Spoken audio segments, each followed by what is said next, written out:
Welcome to the Build on Beauty podcast, where beauty is born skin deep. Now, here's your host, author, speaker, entrepreneur, Cornell Jermaine. Hello, and thanks for joining us today. We have a special guest with us. He is a relationship expert, author, counselor, and speaker. Please help me welcome Gray Robinson. Gray, how are you today? Doing good, Cornell. Hope you are. I am doing well. While studying your work, I came across a strong statement that you made regarding love, and I want you to expound on it a little bit. You said, love is the most misunderstood word in the English language. Wow. And I know that probably hit a lot of people hard. What do you mean by that? Well, one thing is people associate the word love with attraction. And, for example, I love you, meaning I am attracted to you, or you're attracted to me. And I actually wrote a book about this called What is Love? And you can get it free off my website, jamesgrayrobinson.com. Just download it.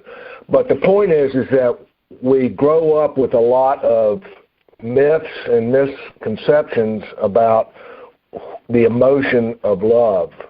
And we confuse it a lot of times with control. We confuse it with lust. We confuse it with codependency. We confuse it with a lot of other emotions. And basically, a lot of times when we say we love you, we say what we really mean is we need you. And so there's kind of a possessiveness about it that makes a really healthy relationship pretty complicated and difficult. So if you want the most simplistic definition I can give to the word love is service. If you love somebody, then you want to serve them. You want to help them be the best they can be. You support them. And it's not about you. It's about helping them. Most people think that love is some sort of a mathematical equation that if I do something for you, then you have to do something for me, and they keep score. And that's not what it's all about. I mean, what it's about is how can I help you? So when you say, I love you, well, what are you willing to do for that person? If you're not willing to do much, then I think you probably are feeling some other kind of emotion.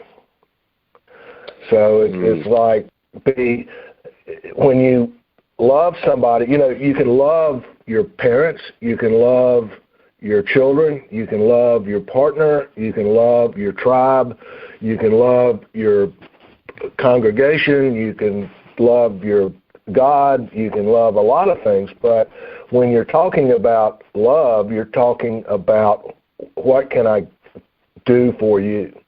And when people say I love someone, are they talking about what I can do for them or what they can do for me?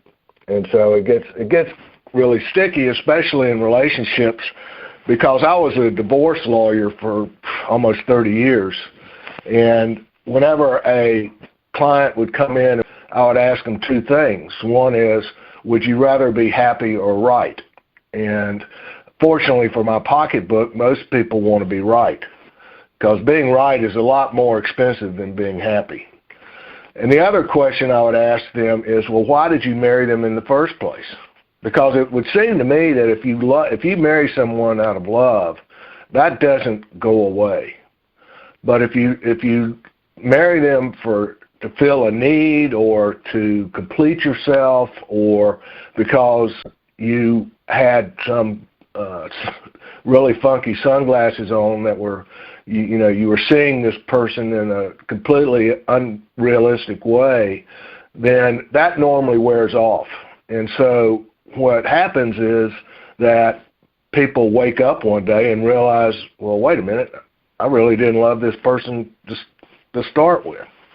And so when they would come in and I'd ask them why did they get married in the first place, they usually say, well, I loved him or I loved her. And when you dig down a little bit into that, you find out that no, not really. What you wanted was a parent figure or a mommy or a daddy, or you wanted to take care of somebody in a kind of like a parental way, or you wanted to control somebody, or you wanted somebody that would do everything you wanted them to. My joke is that when people say they want to meet their soulmate, I laugh because usually most people mean I want to meet somebody that will never say no to me.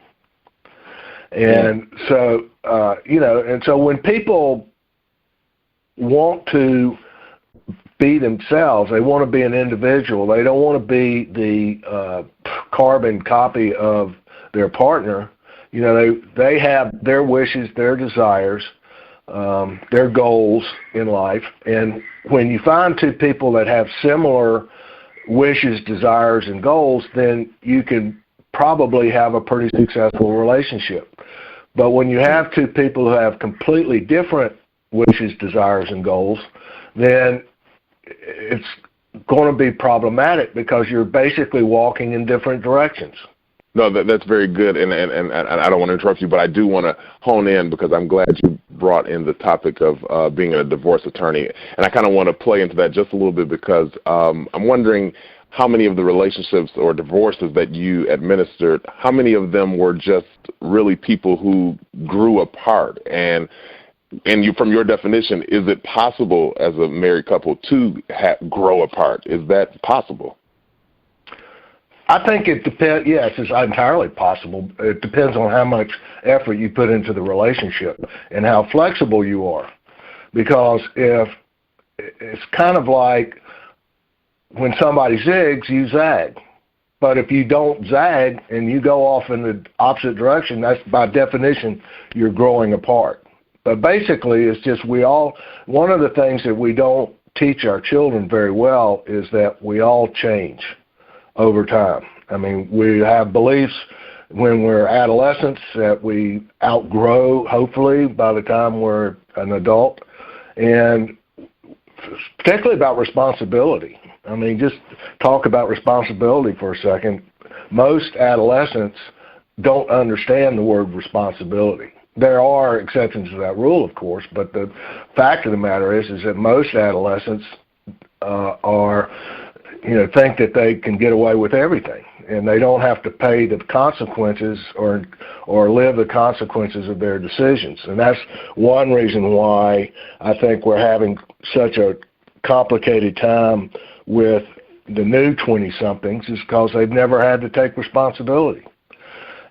But when people, quote, grow apart, I think what we're talking about is we experience new things, we form new opinions, we form new beliefs, or we grow out of our old beliefs. And if you've got, say, two people who started out believing the same thing, and one of them is growing up and the other one is not, then the feeling that is that you're growing apart. But what happens is that people's ideas change, their beliefs change, and if you're not willing to put the relationship first, in other words, if you're not willing to put the we before me, then you are not going to be able to last in that relationship very long.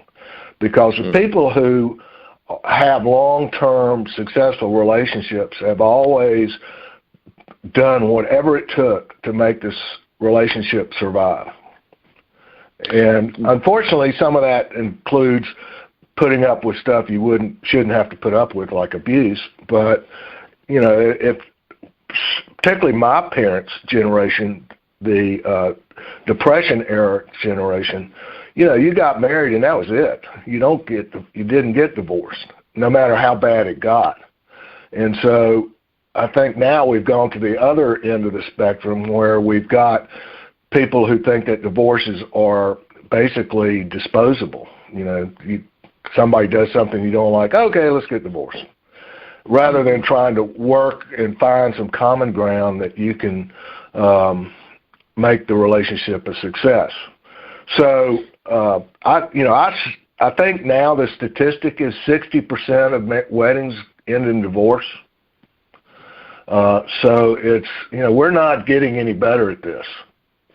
And I think that society's willingness to accept end of relationships makes it even easier. So, and some people, they don't learn by their mistakes. I guess we've all heard that definition that insanity is repeating behavior and expecting different results.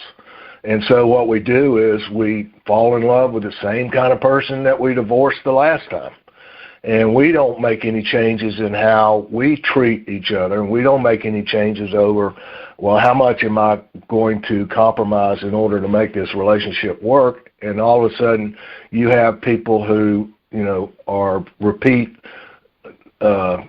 have repeat marriages, or they just simply quit and getting married and don't commit to anything.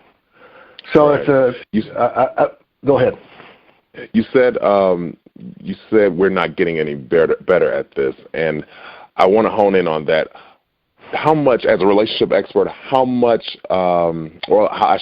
do you feel technology has affected our dating or relationships, like all of the social media and things that we're dealing with now that we didn't deal with maybe 10, 20, 30, 40 years ago? How do you think it's affecting our relationships now? Personally, I don't think it's helped. I think that you've got two different things going on. If you look at if I look at my children are not children anymore. One's 37 and the other one's 32, but they were the leading edge of smartphones and the internet. And I was watching, how they behave when they're with someone they're, quote, dating. And it wasn't so bad with them, but younger people are just got their faces buried on the internet. They're more interested in tweeting and Instagram and everything else than finding out who it is that's sitting across the table from them. And there's a great commercial out now where one of the Wi-Fi companies gives you the option to pause all of your internet service so you can have a dinner and talk to each other and find out what they've done during the day and, have some intimacy. Otherwise, they're just sitting there looking and tweeting and whatever they're doing on their telephones, and nobody's talking to anybody. And then the other aspect of the internet that is really like a cancer are these dating services. And I don't need to name them, but there are hundreds of them where you can, quote, find your soulmate, end quote. And they certainly go through all of your personal information and try to come up with some sort of algorithm to find somebody that you're compatible with. And it's just like the real world. There are predators out there. Very few people tell the truth. You don't know what you're getting into when you slide right or whatever it is. But it's you're really taking a risk by getting to know somebody on the internet when you have no idea whether, I've actually come across some profiles that people send me that people are using pictures of me for their profile. Wow. And if that's not crazy, why in the world would you, what do you think is going to happen when they meet you? Mm-hmm. And also, it's kind of strange that anybody would want to represent themselves as being me. But this is crazy. I mean, it's just, I don't think that as far as relationship development is concerned, as a tool, the internet can work, because I actually met my wife on LinkedIn, which is a business website. It's not a dating website. But we just were talking about similar business things and said, wait a minute, this person's somebody I might be interested in. And so I want you I want you to touch into that, because I know that you, being a divorce attorney, you've always also have experienced divorce personally. And here you're saying you met your current wife on social. Take us through that process of your life, being a victim of divorce, and now having met someone that you are in common and have common ground with, and now can work life's purpose with. Take us through that story. Tell us a little bit about that. Sure. Well, being a divorce attorney was certainly stressful on any relationship, because it was stressful on me. And when you're dealing with people who are going through the worst time of their lives, and you're the one that's supposed to make everything better, that's a terrible burden to have to bear. So unfortunately, my wife's had a hard time dealing with that, because I had a hard time dealing with it. And I got divorced the second time in 1999, and I went 16 years before I ever considered getting married again. And the main thing I was doing during that time is I was actually doing a lot of work for charities, foundations, and some spiritual organizations that were basically based on Eastern philosophy, Buddhism, and that sort of thing. And I was trying to understand what role I was playing in all of this, and was I just have that poor judgment about picking somebody that would be appropriate for a long-term relationship. And I just decided that I was done with it. I didn't want to date anybody. I didn't want to, I certainly had a lot of friends of both genders, but I really was not looking for a companion, because they were, honestly, they're just too much trouble. And that's because of the fact that I had a belief system in place that wasn't healthy for a long-term committed relationship. And I'll be honest, I went to a lot of counseling because of the fact that I could not understand what it was that I was doing wrong, and why I couldn't meet somebody that I would be happy with. And the basic truth is that I was the only one that had the responsibility of making me happy. And when I was sitting there trying to find somebody that would make me happy, that's kind of like shooting your arrow into the air and not ducking. But it's very difficult when you're not happy to be in a happy relationship, and you can't expect anybody to make you happy. That's your job. And so I spent a really long time working on my belief systems and deciding what's important to me and what's not important to me. And about 16 years later, I just happened to run across my current wife on this business website, and it appeared that we had similar interests. We're both interested in transformational work, which means how do you help people improve their life. And I called her, and we had some great conversations, and then I went out to visit her, and that's when the real chemistry started. And it was like we both really talked out what we wanted from the relationship, what our goals were, what to expect, and where the boundaries were. I think a lot of people kind of stub their toe on it when they go into a relationship by not establishing any healthy boundaries, and like they're so codependent about the relationship where there's no privacy, there's no rules, there's no agreement as how you're going to talk to each other, and there's no agreement as to how much time you're going to dedicate to this relationship. Is it going to be a committed relationship or not a committed relationship? And so we talked about all that stuff before it got physical. And so I felt like we started on a much stronger foundation than any of the relationships that I'd had before, because basically it just kind of one thing led to another, and all of a sudden I found myself married. And that worked well for a couple of years, but then I started to discover that, we had some things that were incompatible, that we both kind of looked the other way early on in the relationship because the attraction was so strong.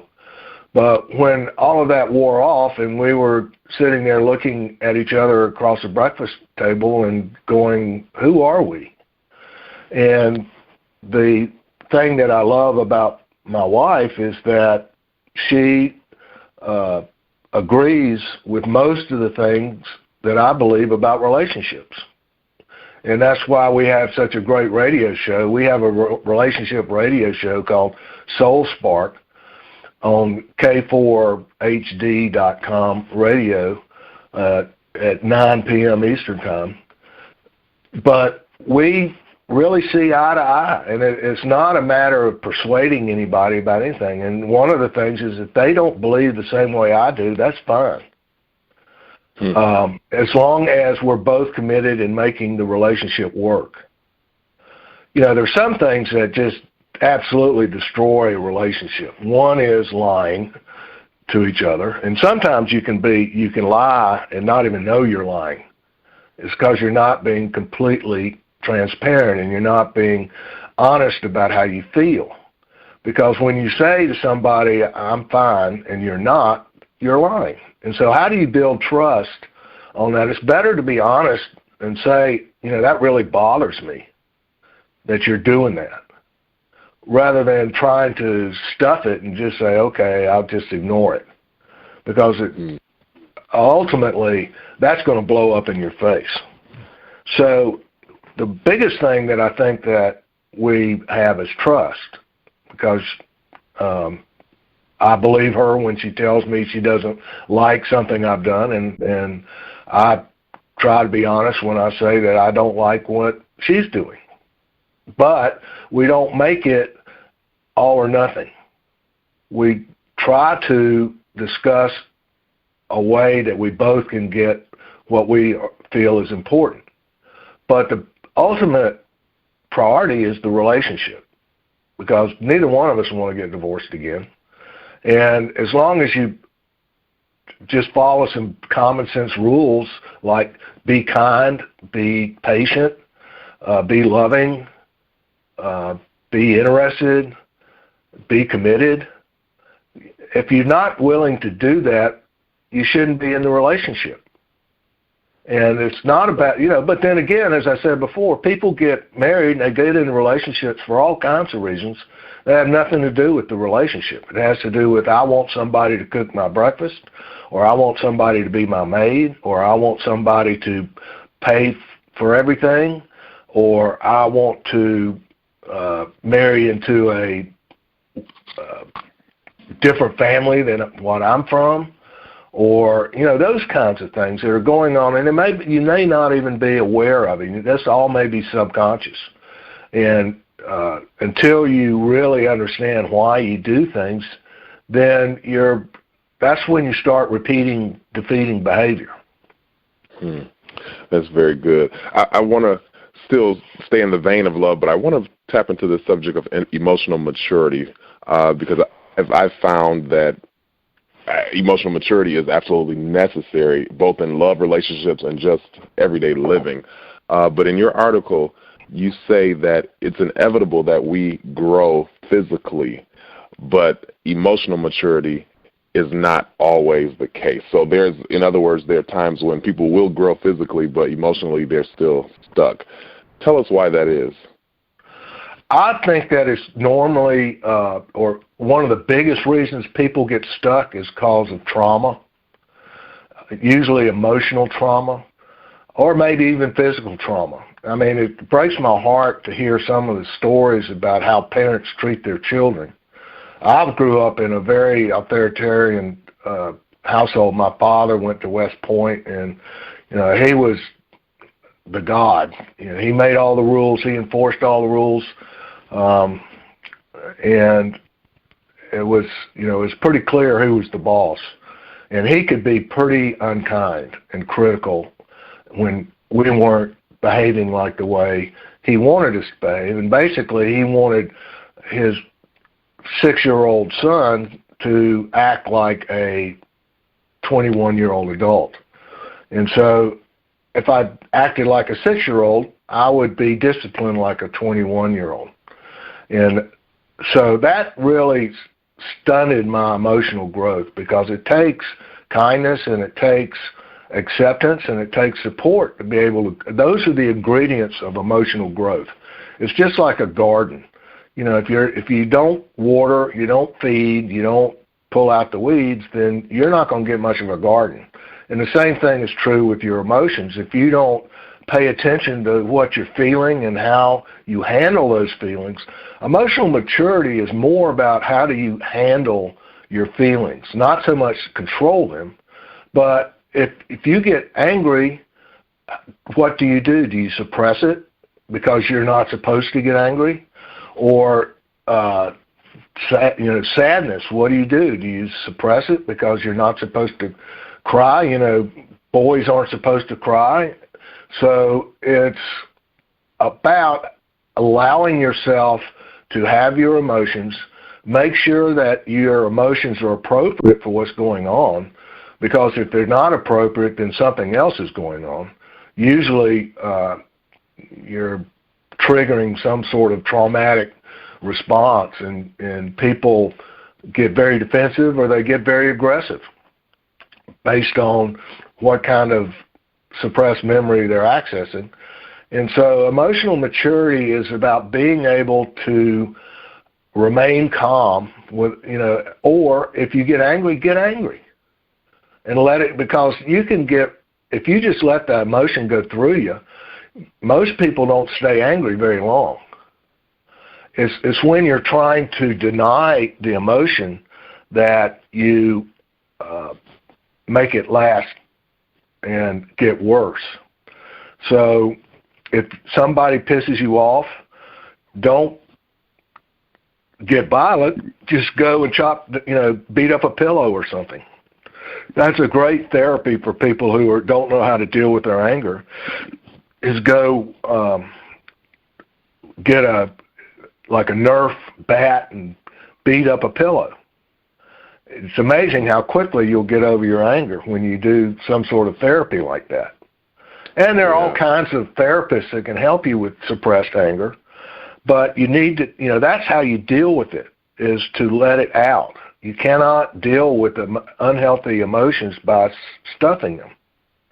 Mm-hmm. And if you come from a childhood where you were disrespected or controlled or abused, that I'm not quite sure about the science of it, but what I've observed is that people stop growing emotionally, and they are the age emotionally of when all the trauma happened. So if you were traumatized when you were 6 years old, you're probably, if you haven't been getting help with this, you're probably going to have the emotions of a 6-year-old. And that's not very pretty when you get a 40-year-old man acting out like a 6-year-old, or a 40-year-old woman acting out like a 6-year-old. That's what I wanted to say. How does that look in relationships? Like for a man and a woman, what does that emotional immaturity look like? Melodrama. A lot of people they get to be, they're victims, and how could you do this to me? Blah, blah, blah, blah, blah, and it's like your partner's sitting there going, what are you talking about? And they get very emotional.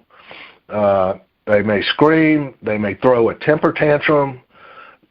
Usually it's throwing a temper tantrum is what it looks like. And usually much bigger drama than whatever the circumstances require. Somebody may have forgotten to do something, so it's a big circus. Or somebody may have broken a rule, and it might not have had much consequences, but because somebody broke a rule, then it's a capital offense. And people don't have an ability to react in an appropriate manner to what is going around them. If they're stressed at work, they come home and yell at the family. That's a true sign of emotional immaturity right there. So they're not mad at the people who they love. They're mad at people who they cannot deal with. And so, and it takes a lot of emotional maturity to be able to basically think that through and process it and understand that the issue is with the person who is causing the conflict. It's not with your family. And so you don't traumatize your family. It's kind of like a repeating cycle. It happened to you as a kid, so look what you're doing to your children. You're doing exactly the same thing. And a lot of people wake up one day and say, oh, my God, I'm just like my father, or I'm just like my mother. And that certainly happened to me, because in this day and age, it's hard to raise children without losing your temper. But you have to have the maturity to be able to be the parent. I always tell people, be the parent, be the adult. Don't be the child. And that's basically what happens when people get stuck in an emotional rut, is they don't get past that emotional age that they're acting out at. I'm curious, can your emotional maturity affect the expectations you put on your spouse? Absolutely. I mean, that's the emotional maturity has everything to do with managing your own emotions. And like I said, you can't expect your spouse to make you happy. Only you can do that. So if you're sitting there blaming your spouse for everything that's going wrong in your life, that's a very immature emotional response. And you have to take responsibility for your own emotions and deal with them. Let them go. It's okay for people to get mad, but just let it go. If you stay mad for months, then there's something going on there that needs professional help. I want to deal with that idea of love and dating. And you spoke about meeting your wife on a social site. Help our listeners, because a lot of them are now embracing the idea of meeting a spouse online. What do you think is the proper process to approach, or a proper way to approach that? Oh, boy. I would just be cautious. Be very cautious, because it's really easy to sit there and say anything you want to a computer screen. And there's a disconnect between saying you're a rocket scientist and you're unemployed. You're not really saying that to a person. You're saying that to a computer screen. And so when somebody reads that you're a rocket scientist, and that's, they've been wanting to fall in love with a rocket scientist, the problem is that they're going to get hurt when they find out that, well, no, I'm actually not a rocket scientist. I'm unemployed. And you just have to go with completely open eyes and understand that very, very little on dating websites is true. And most people will overstate, they'll embellish, they'll exaggerate. That's at best. You may not even be looking at a picture of whoever you're talking to. As I said, somebody stole my identity. So I think that if people want to go on a dating website, just be very, very careful. And it's like, don't go on a date with somebody the first time by yourself. Take somebody with you, or take another couple with you. because there are a lot of horror stories about what happens to people when they go and they find out that this person they fell in love with on the computer is nothing like that person. So it's, you know, I certainly tried social media dating, and it never worked for me, because eventually you know, who we really are comes out. It's hard enough when you're sitting there face to face and being absolutely candid, because we don't know how they're going to respond. You know, like, for example, we're all trying to put on a mask that we think the other person will like. And so we play these roles and play these parts to make ourselves seem more attractive. And we know that eventually the mask will come off, but hopefully that person will love us enough by then that they won't, you know, it's not like the man behind the mask. It's more like, okay, I love this person, and okay, he's got some warts I didn't know about, but that's okay. Rather than we're trying to project this perfect date, even when we're doing it face-to-face. But when we're doing it on the Internet, it's even harder, because we can't see that, wait a minute, this person isn't 6 feet tall, they're 4 feet tall. And that's the problem you run into when you introduce, you know, when you're talking to strangers on the Internet. Wow, that is definitely something to consider.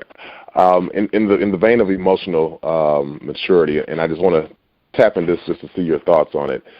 We understand that it is possible to grow physically and be lagging in our emotional maturity, but is it possible to have the reverse, where a person has evolved emotionally faster than their physical or age?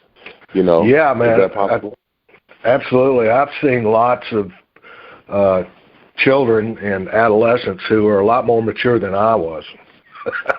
You know, and sometimes it's because they've had good parents, and sometimes it's because they've just been forced to grow up faster than their age, because it's a single parent household and they've had to take some of the responsibility.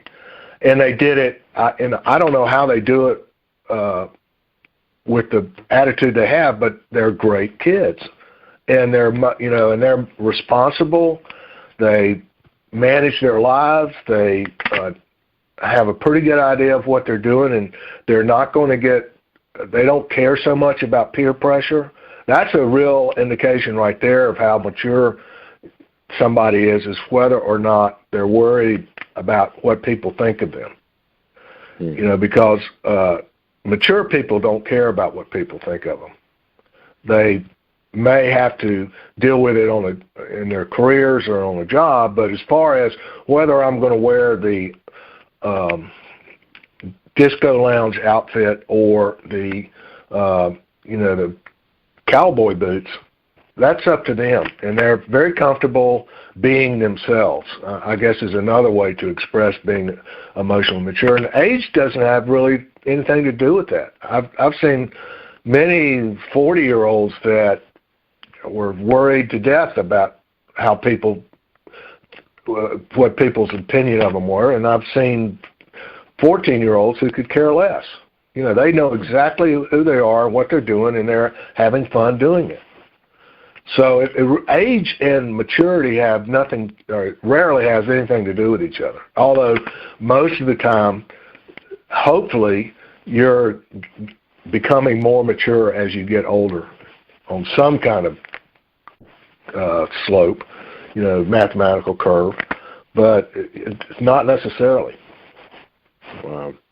Well, as we close, I want to just give our listeners a couple of practical steps. Let's say, for instance, there's a person listening and they're in a relationship maybe with someone who is immature emotionally. They're committed and everything is moving fine, but they have these hiccups here and there. Is there a way that they can help assist that person or that spouse into maturing? Is there something that they can do to help them? Boundaries. You have to set clear boundaries. In other words, temper tantrums are not allowed. You can get angry, you can get upset, but no temper tantrums. And I'm talking about throwing things, calling people names, losing your control. Adults should not have to deal with that. That's what children are for. Children can throw temper tantrums, but not adults. So, and things like if they're irresponsible with their money, then you have to set boundaries about that. If they're irresponsible about work and employment, they take, some days they show up to work, some days they don't. That's very difficult to have a relationship with somebody like that, because one of the things you want to have a relationship, relationships require emotional, physical, financial support. And if you're with somebody who is irresponsible in those areas, then you may want to think, what am I doing? And it's a lot better to end a relationship before you get into the committed stage than it is after you've committed to that person. But I would say definitely you need to have some calm, rational conversations about what's acceptable behavior and what's not. Well, great. I appreciate you joining me today. I know without a doubt that you've helped many of our listeners filter through this whole love and dating process, because it can be a challenge. And even for those who found love, it can still be a challenge. So I appreciate you joining me, and I'll be with you in just a few hours. Okay. Looking forward to it, Cornell. Have a great day. Thank you. You too. Well, this has been the Build on Beauty podcast, where beauty is born skin deep. I'm your host, Cornell Jermaine. Until next time, let your soul be made whole. Take care. Thank you for listening to the Build on Beauty podcast. For more information about our host, please visit cornelljermaine.com.